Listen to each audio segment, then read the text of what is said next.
Oh, there we go. Hey, folks. Drew Allen, Millennial Minister of Truth here.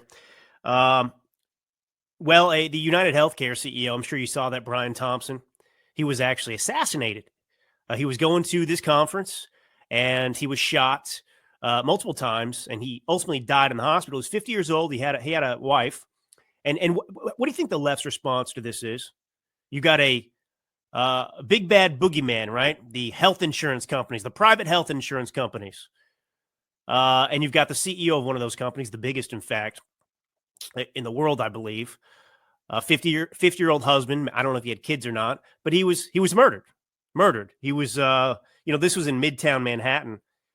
I mean, if you've been in New York, this is not a dangerous area he's in. He's just walking down the street like you would if you're going to Starbucks or anybody else. There's a hotel he was headed to, and he gets shot. I think it was before 7 a.m. or something like that. And the left is celebrating. They think this is a great thing that just happened. Have you seen these reactions from the left? I mean, it's not surprising. When Rush Limbaugh died, they danced on his grave. But what I'm going to show you and explain to you, the reason I'm bringing up this story, it's not to just give you, some, rehash the events. You've probably already seen those and are aware of those. This man was assassinated, and now New York City police and probably others will be brought into the fold are looking for this person.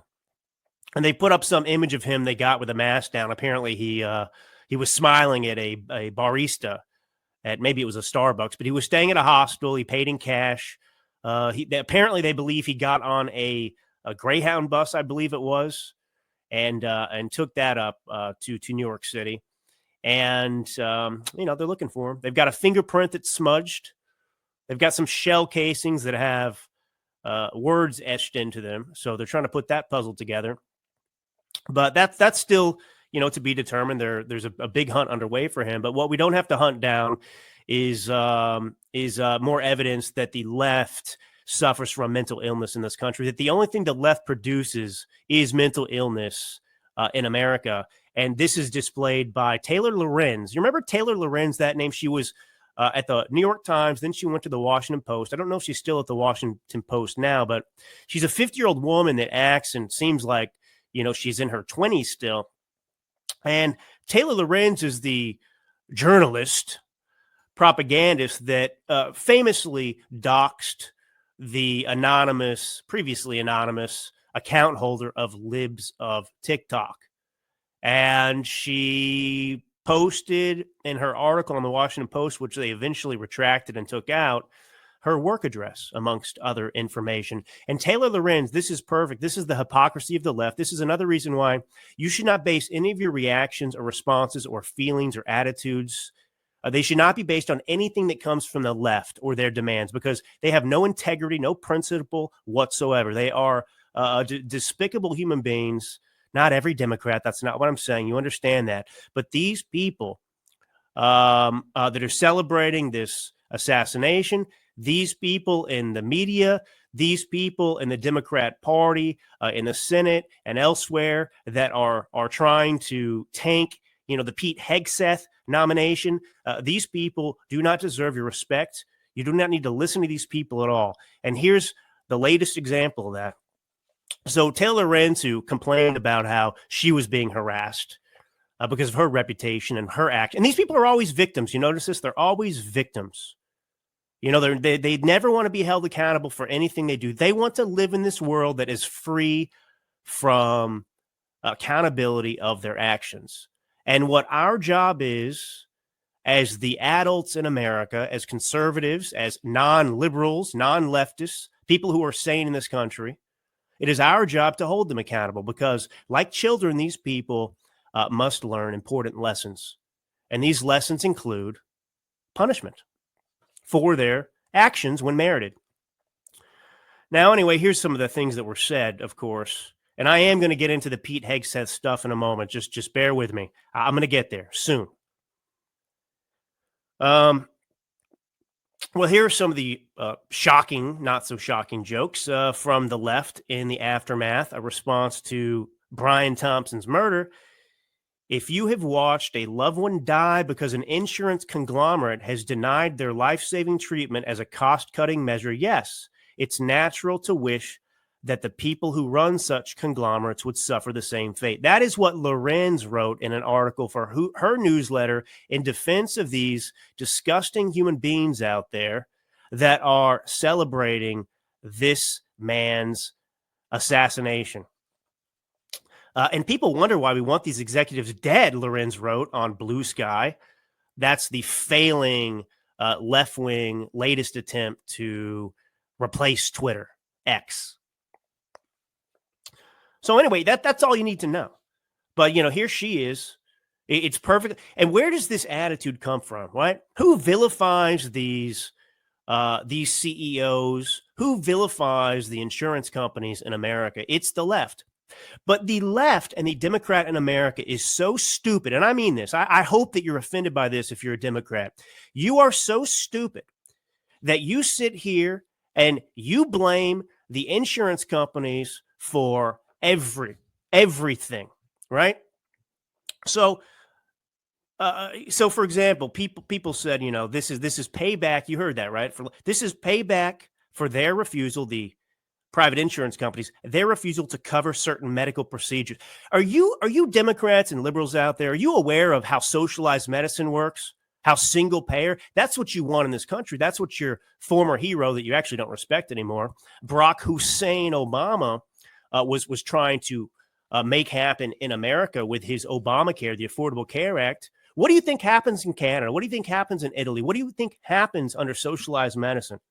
Do you think that there is a refusal to cover certain procedures under a system that is basically going to collapse under its own weight because it cannot properly be funded? There is no incentivizing of new doctors, of the creation of new medicines that you need, of innovation. And so, there are a million stories out there. You can go and look right now about people who've died under socialized medicine because they can't get care. And you know what? I understand this from not a simple, ideological, inexperienced point of view. I lived and worked in Italy when I was 23 years old. I was over there opening and managing a Marc Jacobs store, and I was living there.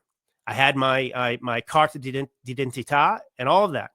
So anyway, I talked to Italians about this, and actually it's amazing because many of them were also just, despite their own admissions that it was a failure, they believed, like the emotional left-wing Democrat in this country, that healthcare is a right, and they don't care if they actually get the healthcare. They just want to live in this fantasy land where they play pretend that they're taken care of by the government.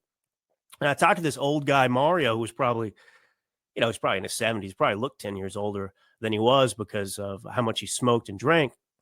Anyway, he was a good friend of mine, didn't speak any English, but I talked to him and he loved talking about politics. And one night he brought up the issue of socialized medicine. He told me, and, you may have heard this story before if you've been listening to the show or watching the show for a long time. But, Mario was saying, you guys are barbarians in America. You've got dead bodies. Now, he'd never been to America, of course, but you've got dead bodies piled up in the street because you don't have universal health care, because you have this private insurance. And of course, that's not true. But think about how far that's traveled around the world, that in Italy, they think that we have dead bodies piled up in the street because we're just refusing care to people. Anyway, I asked Mario, I said, hey, you've got this great socialized medicine, right? If you're diagnosed with cancer tomorrow, how long until you can see a doctor? He said 2 or 3 months. I said, 2 or 3 months, Mark? What if you're dead in 2 or 3 months?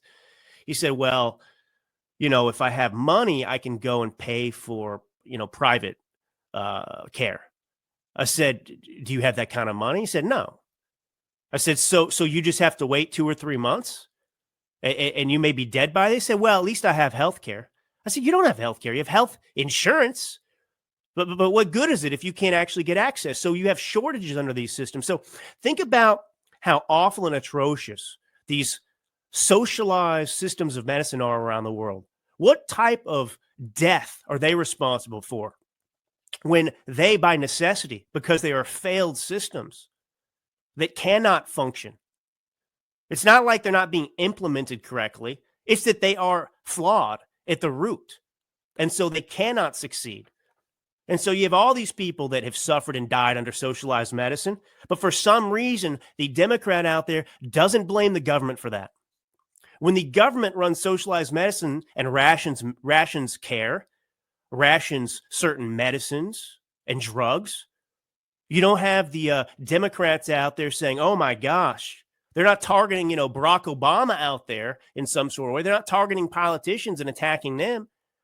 But here you have a CEO that was just assassinated, and they're celebrating this because this is payback for the private, big bad boogeyman private insurance companies refusing to cover certain medical procedures, which, by the way, is what you get 100-fold under socialized medicine. So and these same reprobates, by the way, could care less when their preferred political party, the Democrat Party, of course, when their policies get 100,000 Americans murdered each year from fentanyl overdoses due to the open border policies of their beloved politicians. They could care less when Laken Riley, yes, when she's murdered by an illegal who is here only because of the Biden administration's policies. They don't care about those innocent people dying. Far more people. Did these Democrats care when 13 U.S. service members were murdered in the botched withdrawal from Afghanistan that was due to sheer incompetence of the Biden administration and his military officials? Huh? Did they care? Did you hear anything from them? Did they come out and say we need to get payback for what happened to these? No. But these nut jobs on the left who are totally emotional, who have no brains left. There's no brain, there's no activity happening upstairs. That this is their response to everything. So anyway, I just thought you should know that. But this is totally predictable by the left, and that ideology. I want to be careful with my words here. But that ideology, leftism in this, it is a cancer to this country.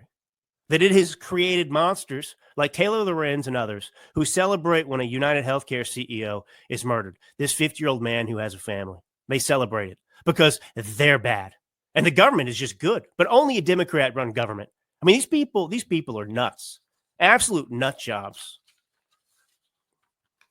But anyway, I want to take one short break. When we get back, I do want to weigh in on the Pete Hegseth nomination. I've got a lot of important things to say about that. We'll be right back after this.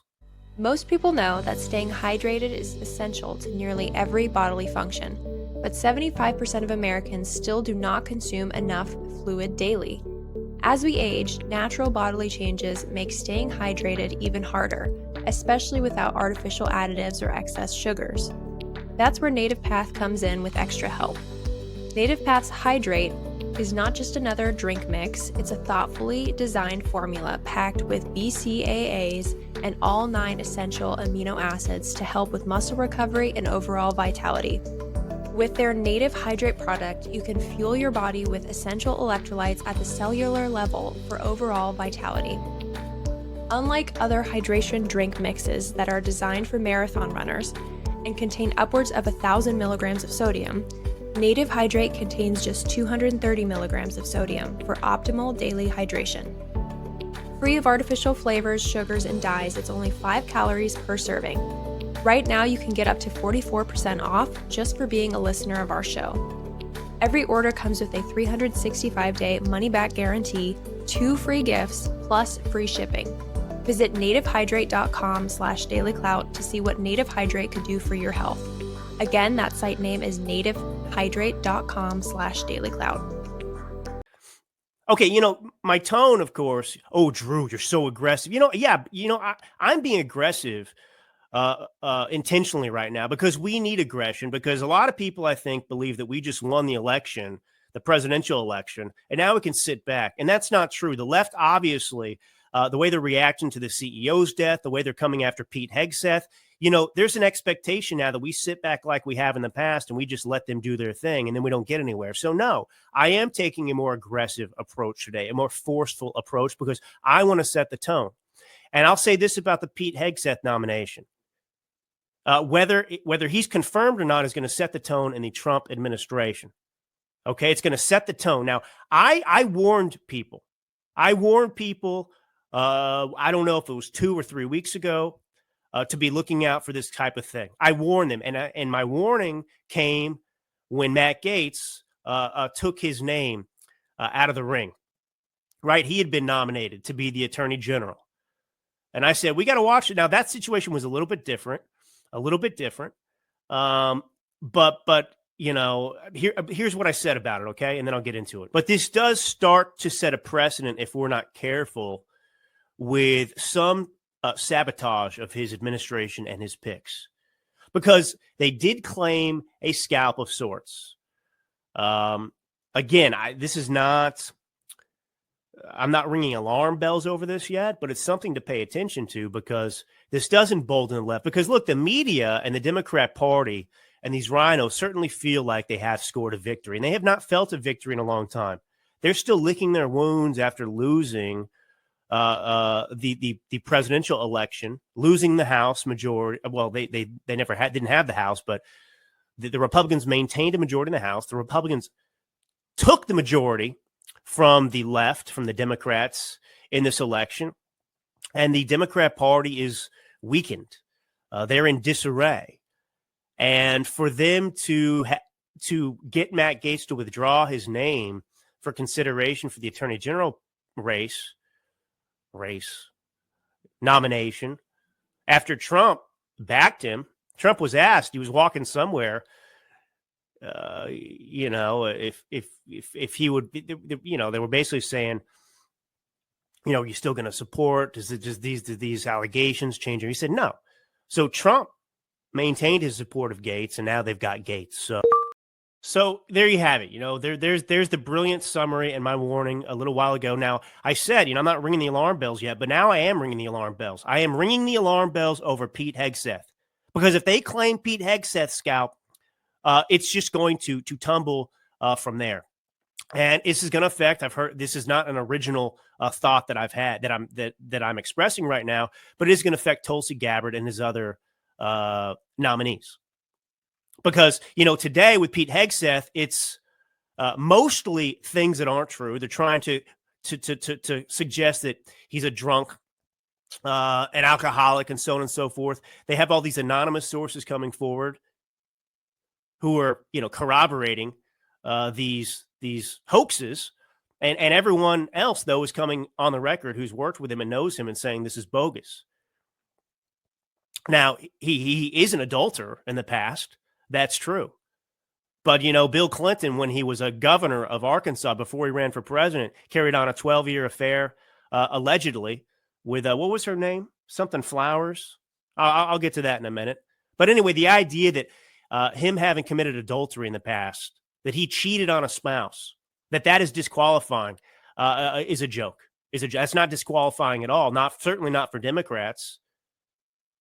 With Bill Clinton, with everyone else. I mean, Joe Biden, of course. I mean, he has had allegations that go back a long time in his past, even to when he was a senator, during which time he sexually assaulted a woman in the hallway. So I don't want to hear it. This is not a disqualifying thing, and we should not be taking our cues from the left. They do not have any moral ground to stand on. And to cede this ground now is to basically say, okay, they get to set what the rules are. The left gets to tell us what the rules are, but they don't play by the rules themselves anyway. So this is a joke, and it is absolutely imperative that we rally to Hegseth's defense. It is absolutely imperative that these individuals, like, what's her name? Joni Ernst, whatever, the senator, Republican senator that apparently is leading the charge against him. I'll get to that in a second here. But listen to me, okay? Pete Hegseth, this is bigger than Pete Hegseth. This is so much bigger than Pete Hegseth. This is Gettysburg, if you believe, that was the turning point in the Civil War. That's how big this is, and that's how important Pete Hegseth is in this process. If we do not fight for Pete here and make sure that he's confirmed, we're going to lose other nominations. Pete, it's, okay, well, he committed adultery, so we cannot nominate. We can't confirm him. Okay, with Tulsi Gabbard, it's going to be, well, the left is saying that she's a Russian agent. You know, the Five Eyes, these other intelligence agencies, Canada and Britain and the rest, they're not going to share intelligence with us if she's in there because she's a Russian asset. And this is coming, of course, this is rich coming from the same Democrats that claim that, of course, Donald Trump is a Russian asset, that he's somehow going to work to help Putin take over the world now. That's where this is coming from. And you're going to allow those people and their threats and their screams and their whines and their principles, which they don't have at all, you're going to allow them to dictate what your moves are going to be? Absolutely not. I do not think so. We need to send a clear message to these people. Go to hell. Go to hell. Donald Trump was elected to represent the American people.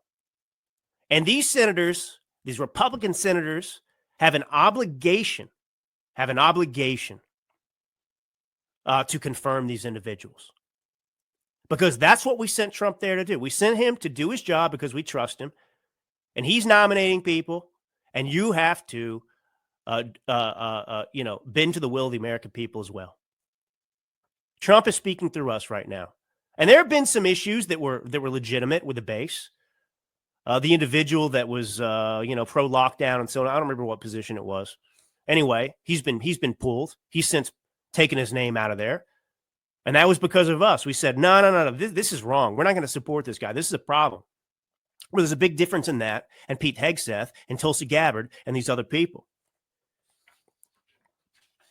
And I want to point something out. So apparently, yes, it is in fact, let me see if I have it here, the story. The Joni Ernst story. If I don't, it won't make a big deal, but sometimes it's nice to read it in front of me to you.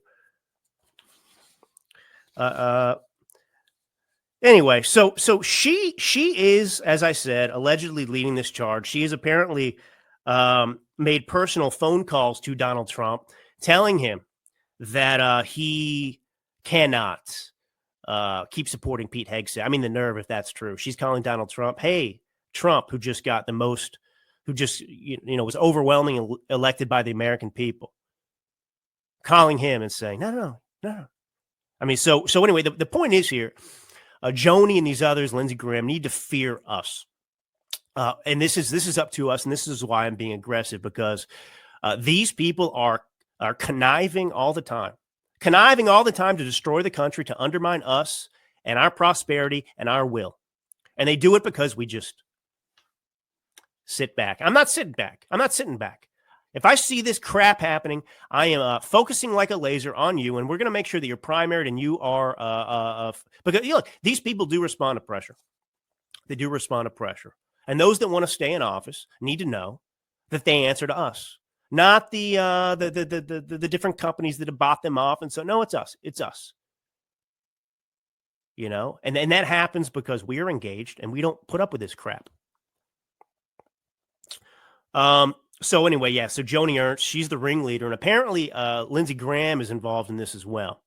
Now, notably, Lindsey Graham and Joni Ernst both voted to confirm Lloyd Austin, the Secretary of Defense in the Biden administration. Now, Lloyd Austin, you might remember, he went to the hospital in January of this year, January 1st, and was related to complications from an supposedly minor elective surgery that he'd had just a week before. I don't even know if we learned what that elective surgery was. But anyway, he suddenly developed this acute pain, and he went back to the hospital on January 1st, and they put him in intensive care. Now, notably, Lloyd Austin had already put in that he was going to take the week off. Not take the week off, but he was going to work from home, which basically means take the week off. He wasn't going into the office.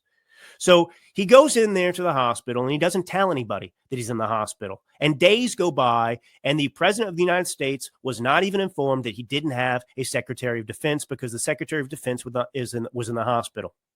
And Jake Sullivan, who, of the National Security Council, he didn't know about it either. Now, he thought that Lloyd Austin was just sitting there working from home. And importantly, Lloyd Austin, I mean, I don't know that we got to the bottom of the true deception of this. Lloyd Austin was on a phone call on January 1st, the day he checked himself into the hospital and was put in intensive care, it was a White House phone call. It was a White House phone call, a meeting, and then he just disappeared. And get this: the deputy defense secretary was on vacation in Puerto Rico, picking up trash, I guess. But she was. Can you believe that? So Lloyd Austin goes and doesn't tell anybody. The president's not informed that one of his central advisors in his cabinet is absent. Meanwhile, you have the Russia-Ukraine conflict going on. You have October 7th massacre, the October 7th massacre in Israel that just took place. You've got World War III on all these fronts that could pop up at any moment. There's unrest everywhere. You've got the Iran problem. So Middle East, Russia, Ukraine, and this guy just goes in the hospital and doesn't tell his boss, the commander-in-chief, the president of the United States, that he's unavailable, that he's being operated on, that he's incapacitated effectively. So this guy went AWOL. And so this is the guy, though, that they confirmed, a guy that went AWOL on the country. Can I ask you a question, too? Who has done more damage to more people? Pete Hegseth, because he caused pain within his own family because of his past of cheating? Or, I don't know, President Biden, who's responsible for the murder of Lake and Riley, the murder of the 13 U.S. service members, the murder of 100,000 people due to fentanyl overdoses, and et cetera. Who's killed more people in this country, Fauci or Pete Hegseth? So when we talk about qualifications here, I really don't want to hear it, because Lindsey Graham and Joni Ernst and many of these other, Mitt Romney, they had no problem confirming many of these diabolical human beings that have presided over mass destruction and murder in the United States of America. So they can go and they can support Lloyd Austin, who went AWOL. That's the question. Hey, Pete, all I would say is this. Hey, Pete, can you assure me that if you get an elective surgery and you feel acute pain, that you will let President Trump know that you're going into an operation? Can you make sure that your assistant, the deputy defense secretary, is not on vacation in Puerto Rico if you go in for surgery? And can you at least let them know that they're going to be needed because you're going to be away? If you can do that, if Pete Hegseth is capable of doing that, he is a better Secretary of Defense than Lloyd Austin. Got it? That's it. That should be the bar right now. Okay? So that's it. Let me say it one more time. Here's the question, Joni. Here's the question, Lindsay. If you have a problem deciding whether or not you can nominate Pete Hegseth or not, you did vote to confirm Lloyd Austin. So here's the bar. Pete, can you assure us that if you get an elective surgery, you'll let the president of the United States and everyone else know? You won't just go AWOL and leave us like sitting ducks. Can you do that? Yes. Okay. Well, that's better than Lloyd Austin, the guy we confirmed before. You're in. That is the only barometer that you two losers, Joni and Lindsay, can use. All right. So I don't want to hear it. But that was Lloyd Austin. Such a genius, right? And by the way, here's the thing that's really remarkable about this, that really makes my stomach turn about Joni Ernst. It's not that she just thinks that Pete Hegseth, she's having trouble pulling the trigger on telling the nation that they can expect her to confirm him and support him. No, it's that she wants that position for herself. She wants that position for herself. Now, the reason we want Pete Hegseth is because he's not a general. He's not from the inside. He hasn't been corrupted by politics. Pete Hegseth is a warfighter. He's a decorated combat veteran who understands war and understands soldiers. And he's also a very bright guy. But most importantly, he pushes back and he understands what it takes to win, and he's going to get rid of the DEI. He's going to get rid of the critical race theory. Now, he's not woke. He's going to remove woke from the military. His job is to make the American military lethal again. That's it. We're not focused on climate change. We're not focused on drag shows on our Navy ships. We're focused on killing people if we go to war and winning those wars. That's it. And Pete can do it. He's qualified. But here is Joni Ernst being interviewed, asked about transgenderism in the military. Listen, this is the person, the swamp rat that wants to take Pete Hegseth's job. So the example of transgender people serving in our military. We have transgender people serving in our military. They will bleed red just as the rest of us. But I also take a stance that we should not be integrating transgender people into certain situations where it does make, if you have a female barracks and you have a transgender woman who has not transitioned, we shouldn't make the rest of the unit uncomfortable about that setting. So I want to pause there. So she's wishy-washy, she's soft, she's playing politics. There should be no transgender individuals in the military. It's very simple, because I want a military that is able to kill our enemies, our worst enemies, and win wars against the Chinese, the North Koreans, the Russians, whoever you want. You pick somebody, the Iranians. They do not have females on the front lines. Now, we saw in the Olympics, female boxing competition, and Khalid, whatever, he's a biological man. He beat the hell out of that Italian boxer and everyone else, and he won the gold medal. That's what happens in war, okay? So I'm not saying there's no place for women in the military. There absolutely are. Women have unbelievable gifts that men do not, and they should be used in a case, as is appropriate. But there she is talking about, we should absolutely, they transgender people bleed red, white. Don't tell them that. They think they probably bleed rainbows and unicorn blood. But anyway, nonetheless, think about her effort to explain it. Well, yeah, I support the transgenders in the military because, they're Americans. But there's all these problems that come up, she admits. I don't want to make other people uncomfortable. You have the issues of the bathrooms and mixing. This is what you don't want in the anything that takes away from your ability to be lethal and kill your enemy and win wars should not have any place in the military. It shouldn't be discussed. That's it. Are transgenders going to make things easier in the military, or are they going to hold things back? They're going to make things difficult. They're going to make things more complicated. So when it's a bunch of men, it's not complicated. You throw them in a barracks. You don't have to decide. You don't have to separate people and so on and so forth. You just have men together, and you go and you win wars like we did in World War II. That's it. There weren't women on the front lines in World War II. There weren't transgenders, and this is a new thing, by the way. This development. It's the newest mental illness, and it is, by the way. And I'm sick of it. And it's not. I don't say that with any kind of a hatred or anything else. That's not why I'm saying that, but it's true. To ignore reality and to play this game and try and encourage people to make decisions that are damaging to them is not good. And of course, the direction the transgender issue is going is not to just let a few mentally ill people have their operations. Look, if someone's 18 or over and they want to do that, I really don't care. I mean, I do care because I care about people. And I wish that I could convince you that there's nothing wrong with you, that you're not in the wrong body, that God loves you, that he made you exactly in his image, and that you don't need to do that, and that's not going to fulfill you ultimately. And we see the evidence in the studies. Suicide attempts and suicidal thoughts skyrocket in the transgender community. It's not because I'm sitting here talking about the issue. It's because there's an issue with them and their decision, and it doesn't lead to happiness. But anyway, I'll get more into this in just a moment. Let's take another break, and when we get back, we will continue to dig in. Open a gold IRA with Birch Gold Group and get free silver coins shipped directly to your home. That's right. It's the most wonderful time of the year. Christmas, the time of the year when Birch Gold gives away a free silver American Eagle coin for every $5,000 purchased. And here's the best part. You don't have to pay a penny out of pocket. By December 20th, simply convert an existing IRA or 401k into a tax-sheltered IRA in precious metals, and Birch Gold will send your free silver coins directly to your home. Now, you might be thinking, why do I need to diversify in gold, right? My guy's headed to D.C. Things are good. Here's the facts. An administration trying to put a dent in a $36 trillion national debt in just 4 years is like a field mouse trying to stop a freight train. We can't even afford to pay the interest on the debt, let alone the principal. So it's better to be safe than sorry.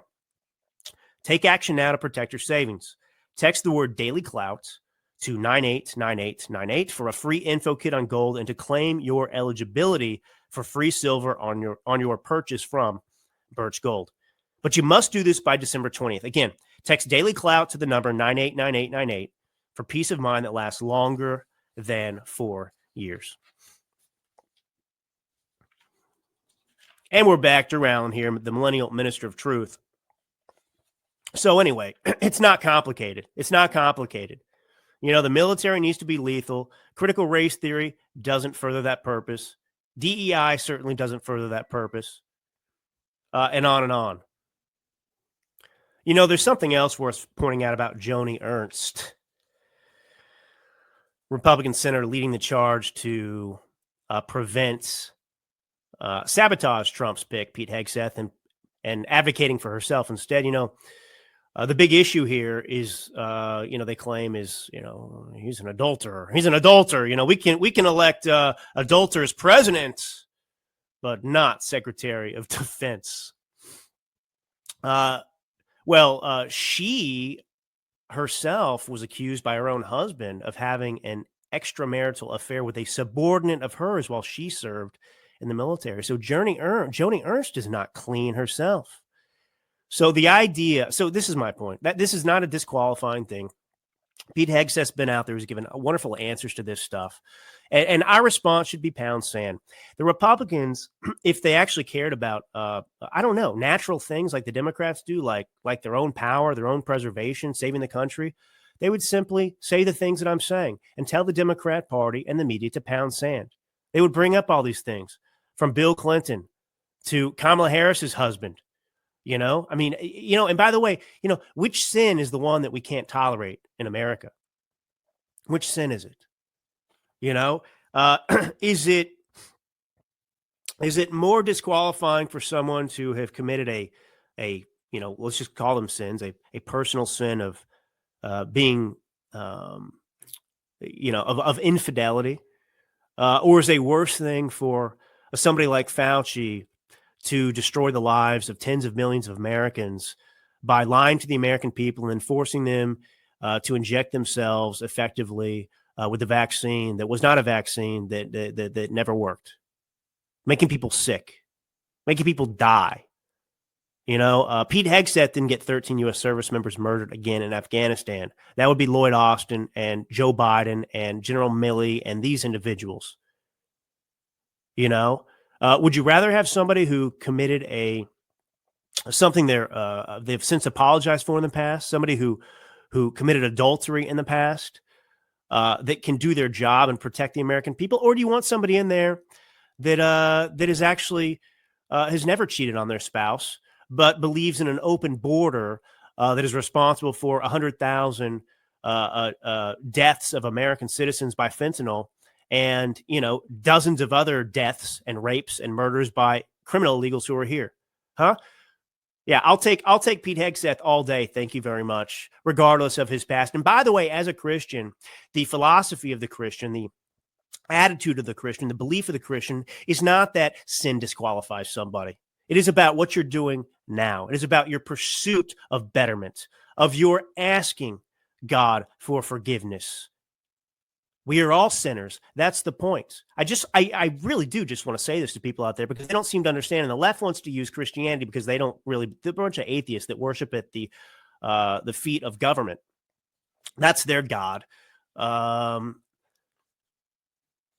know, anyways, briefly distracted by my 20-month-old daughter or whatever. Anyway, so this is the point. You know, we're all sinners. So for anyone to sit here and pretend like you know, this is disqualifying, you know, take the stick out of your own eye, Joni. Whew. All right, how about that, folks? So anyway, Joni Ernst, accused by her own husband of having an affair with a subordinate soldier. Oh yes, she's qualified. Now, speaking of the Democrats that want to claim some kind of moral high ground, you know, there's this case going on before the Supreme Court right now, and it's outrageous that this is even happening in our country. And, you know, effectively, you know, what this is about, the primary issue of this SCOTUS case is, I mean, yeah, it's related to the equal protection clause of the Constitution. That's what they're trying to use. But really, it's about whether or not the state legislatures have the constitutional right to ban transgender surgeries for minors. And this is a huge case. It is as big a case as Roe v. Wade in terms of setting precedent. And it will establish whether or not genital mutilation is a right for children. And so the left that is against Pete Hegseth, the left that wants to hold us to some sort of standard that they do not hold themselves to, well, here is a okay. I'm laughing because I'm about to play this clip from CNN. You have a woman who has altered their appearance to become a man. And I mean, if this is not evidence that the whole transgender thing is insane, I don't know what is. Just look at this person and listen to their voice. Or if you're just listening, you tell me if this is the voice of a man or a woman. I would say is nobody has to provide this medication to adolescents. These are not doctors being forced to provide this medication. These are doctors who are wanting to treat their patients in the best way that they know how, based on the best available evidence to us. And these are young people who may have known since they were 2 years old exactly who they are, who suffered for 6, 7 years before they had any relief. And what's happening here, it's not the kids who are consenting to this treatment, it's the parents who are consenting to the treatment. And as a parent, I would say when our children are suffering, we are suffering. And these are parents who love their children, who are listening to the advice of their doctors, of the mainstream medical community, and doing what's right for their kids. And the state of Tennessee has. So this lunatic from the ACLU, who's obviously a woman that is mentally ill on TV, is arguing that a 2-year-old should be able to change their gender because at the age of 2, they know exactly who they are. A 2-year-old, my daughter's almost 2. But somehow she can tell me right now, even though she can't really speak in complete sentences yet, she just says one-word things. Quite a few words, but she's not saying, Dada, me boy. She's not saying that, okay? And if she did, I would say, no, honey, you're not. But these people, and screw the medical community, these people are demons, folks. This transgender issue is one of the greatest moral issues of our time. The idea that we as a society would sit here and pretend and coddle these individuals who are lunatics, who are mentally ill, who believe that a child should be able to cause irreparable harm to their bodies, cutting off their genitalia, going on. And if you are a parent out there that supports this, I want you to know that I want you to go to hell because you're a monster in this society. And we do not tolerate this because we defend our children. And by the way, this is another Christian mentality. We are called to defend those who cannot defend themselves, to defend the defenseless, the widows, the orphans, the children. And over my dead body will I sit here and live in a society and allow you nuts to come out of the insane asylum from your cells and run this country. Ooh, Drew, you're so aggressive today. Yeah, think about this. We live in a country in which these people, these Democrats, are arguing before the Supreme Court to set precedents that will allow all 50 states to convert 2-year-olds, 3 minors into some other sex. This is where we are. They want to be in the military. They want to be no. I mean, this is outrageous to me. So a child, this is a right. It's a right to mutilate your genitalia. It's not a right to drive. It's not a right to drink alcohol. It's not a right to smoke cigarettes. Those aren't rights afforded to these young children. You have to be 18 to join the military, 21 to drink. But, you can be 2 and you can go and chop off your whatever. I mean, I do not have a tolerance for these people. I have no tolerance whatsoever. And, but this is where we are. This is where we are. People making the argument that children should be able to mutilate themselves. This is the America we live in. And this is the Democrat Party that wants to hold us. That's my point. Do not cede any high ground. If you are a Democrat in this country, your party supports this issue right here, the transgenderism and other issues, the open border, so on and so forth. But until you come out and refute this, until you come out as a Democrat and express moral outrage to this component of your party, you don't have moral high ground. You cannot support or remain silent while the torture of our children is being fought for by your party and tell me anything about morality. Lecture me about anything moral in this country. Okay. Yes. So there's your trans mafia trying to get the Supreme Court to rule that state legislatures can't pass laws banning this. So again, they're trying to establish genital mutilation as a right. So this is, abortion again. It's like abortion. Now, I want to get into something else here. Well, let's do one more thing. This clip's a little longer than I would have liked to play. But anyway, it's Adam Schiff, and he's on with the ugliest woman on television, Joy Reid.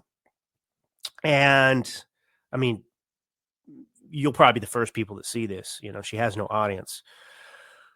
But anyway, in any case, to my point about these Democrats trying to lecture you and hold you to some kind of rules, this is them talking about Trump potentially pardoning his kids or whatever else in the past. Listen to this. Barack Obama never had to think about whether he needed to pardon Sasha and Malia, and yet Donald Trump is reportedly discussing pardons for his kids. The presidential pardon was originally meant to grant the president the power to temper justice with mercy. It was not enshrined in our Constitution so that a dishonorable man could reward his criminal allies, friends, and family for their corrupt practices. Trump is considering preemptive pardons for his adult children. Late last night, we learned that Trump has discussed preemptive pardons for his 3 eldest progeny. The news was first reported by the New York Times. And joining me now is Congressman Adam Schiff of California, chairman of the House Intelligence Committee. Have you ever heard of somebody getting a preemptive pardon who was innocent of all crime? Who's just an innocent person? Have you ever heard of that? Just somebody getting a blanket pardon and they're an innocent person? But no, it's the president's own family. It's people that have been covering up for the president in addition to his own family. And so there is a self-interest at play as well. It's been essentially a den of thieves environment. And so I think the president used this as his way of trying to protect those that have protected him. Wow. You hear that in the past? Wow, how their tune has changed. Now you have Joe Biden and the Democrats out there in the media talking about circulating this idea that Joe Biden ought to preemptively pardon people like Fauci and even Adam Schiff there. But hey, just like Joy Reid said, have you ever heard of somebody having to pardon somebody who's innocent? If you didn't do anything wrong, what's the big deal, Schiffy? Pencil neck? What's the big deal? Elf, Fauci? What's the big deal? So here we go. Here we go. These are the people that want to hold us to some sort of stand. This is what I'm saying. Do not listen to these people ever. Ridicule them forever. Do not take them seriously. Do not listen to anything they have to say because these people are inferior to you in every way possible. These are the worst monsters in America, from Joy Reid to Adam Schiff to this ACLU lawyer who's, hi, I'm a boy now. Can't you tell? Look at my haircuts. No. I will mock you if it means protecting my children. I will mock you if it means saving this country. I will mock you if it means standing up for what is right and good and decent.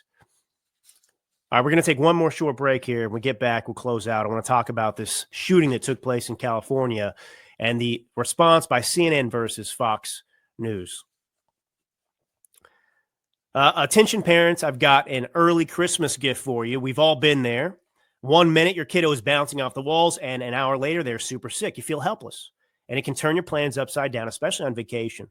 After thousands of customer requests, the wellness company has just launched the Kids Medical Emergency Kit. You no longer have to deal with emergency illnesses in panic mode. Now you can have 6 critical medications at your fingertips to treat 20-plus illnesses for issues like strep throat, ear infections, lice, and respiratory illnesses. The Kids Emergency Kit has been hand-selected by the wellness company's medical board and includes chewable amoxicillin, dissolvable ivermectin, and an optional EpiPen. Ordering this kit is simple. Only parents can order for their children. Fill out an intake form, and you'll get a verification call for consent. Then it's delivered to your door. Don't wait until you're in the middle of a crisis and avoid those late-night urgent care runs. Order your Kids Emergency Kit today. Remove panic from your life. And if 1 or 2 scripts run out, no big deal. There's a replenishment option to restock only what you need. So go to dailycloudhealth.com and grab your Kids Emergency Kit right now. Use code Drew Allen to save up to $40 at checkout. These kits are only available in the USA. So dailycloudhealth.com and use code Drew Allen to save $40 at checkout. All right, so there was a school shooting in California. I mean, I don't know how this happens in California, right? I mean, we've got the strictest gun laws in the country. The left tells us this cannot possibly take place. We need stricter gun laws, and this doesn't happen. Well, here we go, and it's, of course, in California, and it's an abomination that shouldn't have happened. So 2 kindergarten students, they were, last I read, were in critical but stable condition after they were wounded. This is from CNN, at a small Christian school north of Sacramento. The boys, 6-year-old Roman Mendez and 5-year-old Elias Wolford, are being treated at a local hospital.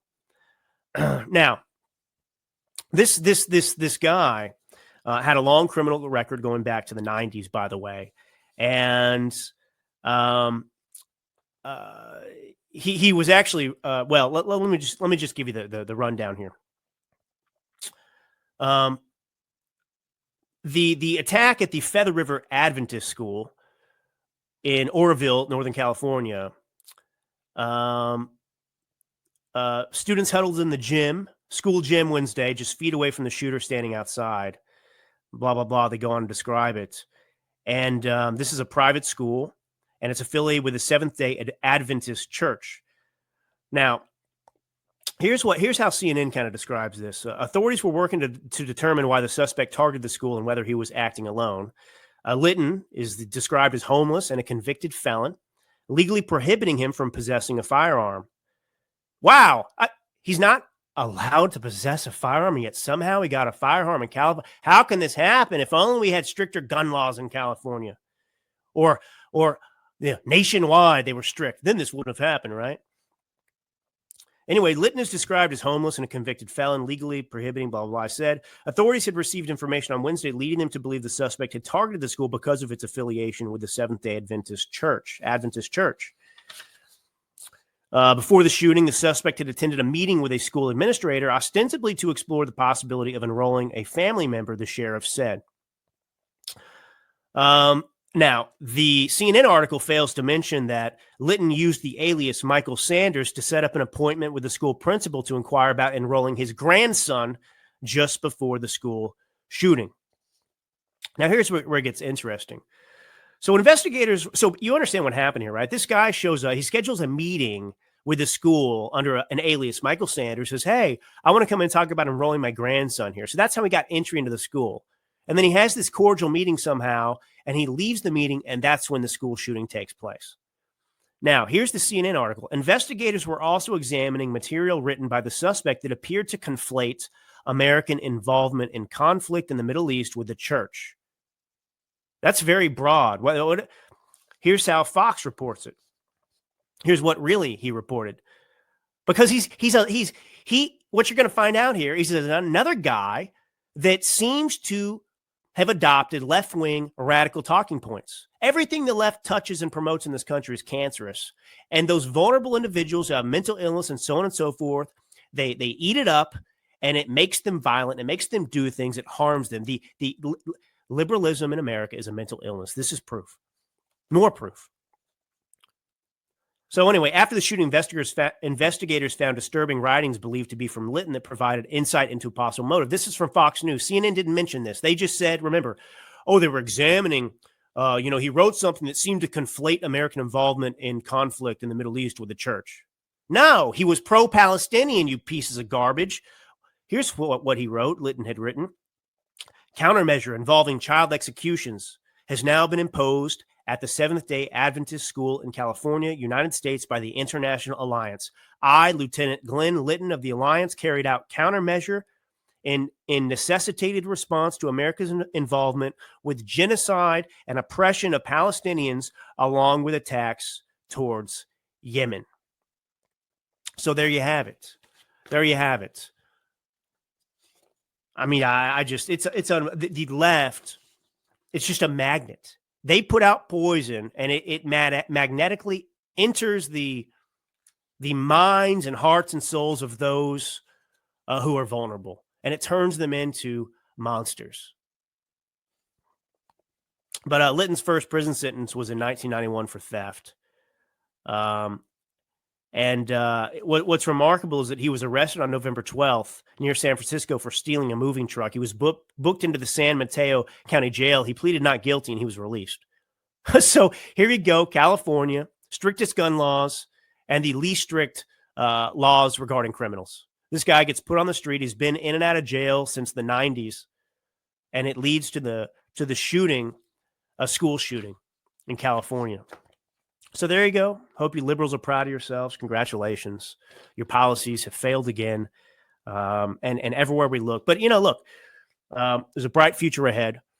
We've got to stay aggressive. We've got to stay in the fight. And I'm confident that we can defeat the left in perpetuity. That's my objective right now. My objective is to make sure that there is no Democrat Party anymore, that it is so weak and feeble that it just disappears. It disappears. That's our goal. All right, this is Drew Allen.